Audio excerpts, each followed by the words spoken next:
안녕하세요. 참된 인생입니다. 오늘은 80세가 되면 꼭 알아야 되는 6가지 비밀에 대해 이야기를 전해드리겠습니다. 50대, 60대 분들에게도 노후 준비에 큰 도움이 되는 내용이 되실 겁니다. 시작 전 좋아요 한 번씩 눌러주시면 큰 힘이 됩니다. 감사합니다.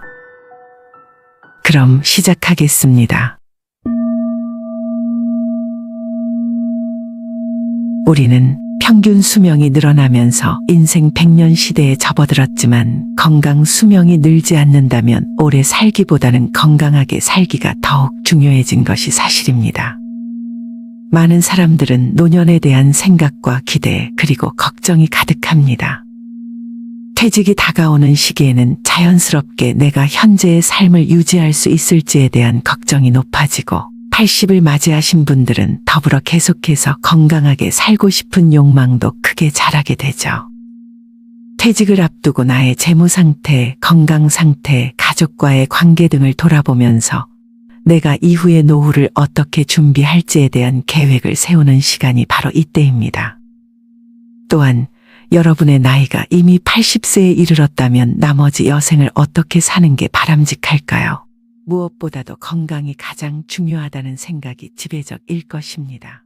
많은 사람들이 80대에 이르기까지도 건강한 삶을 누리고 싶어하며 이를 위해 꾸준한 운동이나 건강한 식습관을 유지하려는 노력을 기울이게 됩니다. 또한 많은 분들은 80대 이후에도 활동적으로 일을 하며 살고 싶은 욕심을 품고 계시지 않으신가요? 죽기 직전까지도 뜻깊은 활동에 참여하고 사회에 기여하는 일을 하고 싶어하는 욕망이 크게 자리를 잡고 계시진 않으셨나요? 이는 단순히 경제적인 측면이 아니라 자신의 가치와 역량을 인정받고 활용하며 지속적인 성취감을 느끼고자 하는 마음에서 비롯된 것이라고 생각합니다. 이처럼 이러한 생각과 준비는 80대의 노후를 향한 첫걸음이자 더 나아가 삶을 풍요롭게 만들어가기 위한 중요한 시기라고 할 수 있습니다. 오늘은 80세의 벽이라는 책을 통해 부모님의 노년을 생각하며 그 경험을 통한 반성으로 새로운 시선을 갖게 되었습니다.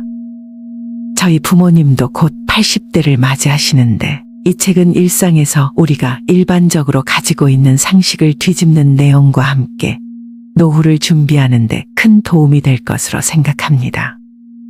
특히 80세 이후는 70대와는 차원이 다른 도전들이 많이 닥칩니다.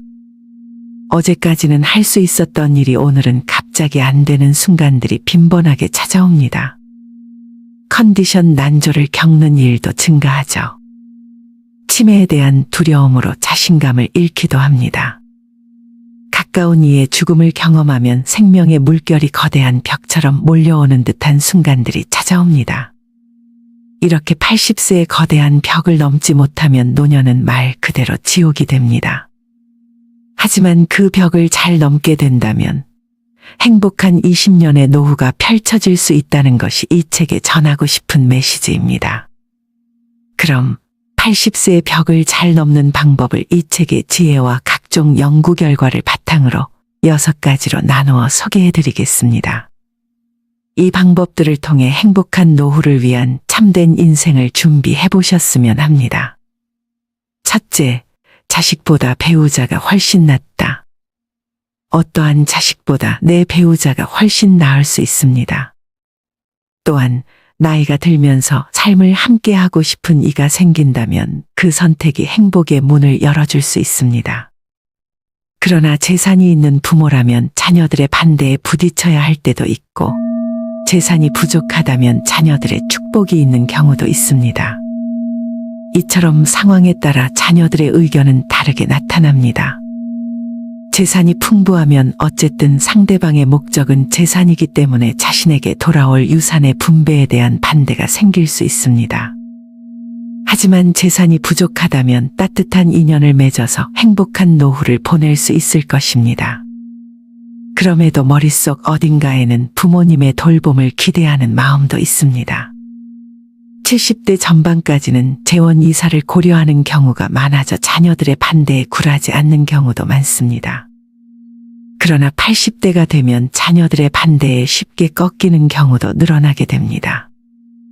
결국 재혼을 포기하고 외롭게 지내다가 노예져 돌봄을 받는 삶을 선택하는 것이 현실입니다. 나이가 들면서 병이 들고 아프면 자식들의 도움도 소용이 없으며 결국 배우자 외에는 더 이상 지탱해 줄 사람이 없습니다. 60대 이상을 대상으로 한 연구에 따르면 배우자와 함께하는 사람들이 행복감을 느끼며 더 가치 있는 삶을 산다고 합니다. 그렇기에 아무리 자식이 효도를 해도 배우자와의 소중한 시간을 대체할 수 없다는 것입니다. 내가 외로워하고 아플 때 옆에서 지켜주는 사람은 자녀가 아닌 배우자입니다. 자식들이 얼굴을 보여주는 것보다 배우자와 함께한 세월이 더 큰 가치를 지닙니다. 그러므로 배우자와 함께 최선을 다하며 지내야 합니다. 자식에게 물려줄 정도의 자산이 있다 하더라도 추억을 만들거나 자신의 행복을 위해 사용하는 것이 중요합니다. 80세를 넘으면 몸이 약해지고 행동 반경이 좁아지는데 이때 가장 소중한 것은 추억입니다. 자식에게 남길 재산을 위해 여러분의 소망을 참지 말고 추억에 투자하세요. 후회 없는 시간을 보내기 위해서는 자식을 위해 자신이 하고 싶은 일을 참는 것만큼이나 위험한 선택은 없습니다. 두 번째는 80세가 되어도 할 수 있는 것은 계속해라입니다. 80세를 넘어서도 계속해서 삶에 참여하는 것이 중요합니다. 나이가 들면서 일어나는 현상 중 하나가 나이 들었다고 스스로에게 제약을 부여하거나 활동을 중단하는 경향이 있습니다. 그러나 이런 선택이 실제로는 노화를 더 빨리 만들 수 있다는 것을 염두에 두어야 합니다. 운전면허를 자진 반납하는 경우가 있는데 이에 대해 지원금을 주는 제도가 있다는 점을 감안하면 운전이 가능한 한 계속하시는 것이 좋습니다. 물론 안전에 유의하며 운전하는 것과 차량 점검도 꾸준하게 하는 것이 중요하겠죠. 최근 교통사고와 관련된 뉴스가 많이 나오고 있습니다만 통계적으로는 80대 운전자가 일으킨 사고보다는 오히려 20대 운전자의 사고가 더 많다는 게 현실입니다. 그러나 나이가 들면서 운전이 어려워진다면 안전을 최우선으로 고려하는 것이 옳습니다. 나이가 들어 운전이나 일상 활동을 중단하게 되면 신체적, 정신적 기능이 더욱 빨리 약화될 수 있습니다. 특히 외출이 줄어들게 되면 인지 기능이 하락하고 치매의 위험이 높아질 수 있습니다. 배우는 것이나 새로운 경험을 쌓는 것은 뇌 건강을 유지하는 데 도움이 되므로 항상 새로운 것에 도전하고 배움의 기회를 찾는 것이 좋습니다. 나갈 일이 있으면 나가시고 하던 일이 있으면 계속하시고 무언가에 흥미를 갖고 배우는 것이 매우 좋습니다. 노후에도 지속적인 배움은 건강한 노후 생활을 위한 핵심 중 하나입니다. 그래야 뇌 건강에도 새로운 자극이 활성화되며 치매 예방의 핵심입니다. 새로운 도전에 열린 마음으로 삶을 채워 나가시길 권장합니다. 셋째, 건강하려면 많이 걷고 치아 관리를 하라. 80대를 건강하게 살고 싶다면 60에서 70대부터 미리 준비해야 합니다. 80대가 되고 나서 시작하면 늦습니다. 80이라는 나이에 발을 들이면 몸이 하나 둘씩 고장나기 시작합니다. 보청기, 틀니, 지팡이, 약봉투가 일상이 되는 시기가 바로 80대입니다. 그래서 어느 설문조사에 따르면 현재 건강 수준에 만족하십니까? 라는 질문에 매우 만족한다고 응답한 80대는 전체의 14.5%에 불과합니다. 오히려 만족하지 못한다는 부정적인 대답이 21.5%로 더 많았죠. 인생 후배들을 위한 건강관리법에 대한 질문에는 평소에 열심히 걸어라라는 응답이 전체의 77%로 가장 많았습니다. 젊은 시절부터 신경 쓰면 좋을 신체 부위로는 응답자의 81%가 치아를 꼽았습니다.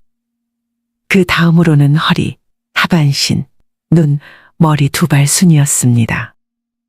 서울대 치대 교수 김현정 씨는 구강 건강이 나빠지면 노쇠 위험이 높아진다는 연구가 나와 있을 정도로 구강 건강은 노년기 삶의 질을 좌우한다며 치아와 잇몸이 부실한 고령자는 영양 섭취를 제대로 하지 못해 기력이 금방 쇠하는데 이렇게 되면 근력 저하와 반복적인 낙상, 만성질환 악화 등의 위험이 커진다 라고 설명했습니다. 고령 환자들 중엔 씹을 때마다 아파서 먹는 게 겁난다는 하소연을 많이 듣습니다. 구강 관리의 기본은 올바른 양치질입니다. 나이가 들수록 더욱 중요하고 얼마나 제대로 하느냐에 따라 노후가 달라집니다. 양치질을 제대로 하지 못하면 치아가 썩고 식욕 저하로 만성적인 영양 불량 상태에 빠지기 쉽습니다. 요양원에 계신 어르신이 갑자기 식사량이 줄면 치과 질환을 의심해야 합니다. 네 번째, 너무 참지도 말고 무리하지도 말자. 여정의 절반 세기를 지나 80세의 문턱에서 우리는 참고 무리하지 않아야 할 소중한 진리에 마주하게 됩니다. 80세 이상인 분들을 부검하면 어디선가 작은 암세포가 남아있고 치매나 동맥경화와 같은 질병을 안고 있는 경우가 거의 피할 수 없다고 합니다. 건강한 몸이라 할지라도 이미 기능의 상당 부분이 상실되고 병이 발생할 수 있는 가능성을 우리는 늘 품고 있다는 현실입니다. 그 어떤 시점에서라도 어떤 병이 발생할지는 알 수 없으며 오늘 건강하다고 해도 내일은 불투명할 수 있습니다. 이에 대처하기 위해서 건강을 유지하기 위한 노력은 너무 참지도 말고 무리하지도 말아야 합니다. 간단하게 말하자면 먹는 양을 줄이세요. 매운 음식, 짠 음식, 단 음식은 피하세요. 이러한 식습관은 60대까지는 효과가 있을 수 있지만 80세를 넘어서면 오히려 도움이 되지 않는다고 합니다. 먹고 싶은 것은 몸이 필요한 것이니 욕구를 무시하지 마세요. 저희 아버지도 건강을 위해 먹고 싶은 걸 많이 자제하시는데요. 그렇게 너무 자제하다 나중에는 결국 폭식이 되시더라고요. 그러니 입맛에 맞는 음식을 적당히 즐기세요. 체중을 조절하려고 굶거나 식단을 너무 엄격히는 관리하지 마세요. 흥미로운 통계에 의하면 살이 찐 사람이 더 오래 산다고 하는데 이는 무시할 수 없는 사실입니다. 야채는 건강에 좋다고 해서 매일 풀떼기만 섭취하지 마세요. 나이가 들면서 단백질 섭취가 중요해지므로 고기를 충분히 섭취하세요. 술을 좋아한다면 드시되 아침, 점심, 저녁, 삼시세끼 술을 마시는 것은 피하세요. 대신 80세 이후에는 넘어져도 골절될 수 있는 골밀도가 낮아진 상태이니 꼭 주의하세요. 80세에 가까워지면 운동에 대한 열정도 도움이 되지 않습니다. 오히려 과도한 운동은 노화를 촉진할 수 있으니 가능하다면 가볍게 산책 정도만 하세요. 건강은 단순한 숫자의 합이 아니라 개개인의 이야기와 경험에서 비롯된다는 것을 기억하세요. 전문가와의 상담을 통해 자신만의 건강한 미래를 계획하는 것이 중요합니다. 작은 변화가 여러분의 노후에 새로운 의미를 부여하고 더 나은 삶의 가치를 맞이하게 될 것입니다.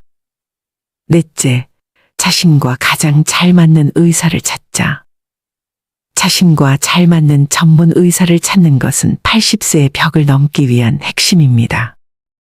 어떤 의사를 선택해야 할지 판단하는 가장 손쉬운 방법 중 하나는 약에 관한 대화입니다.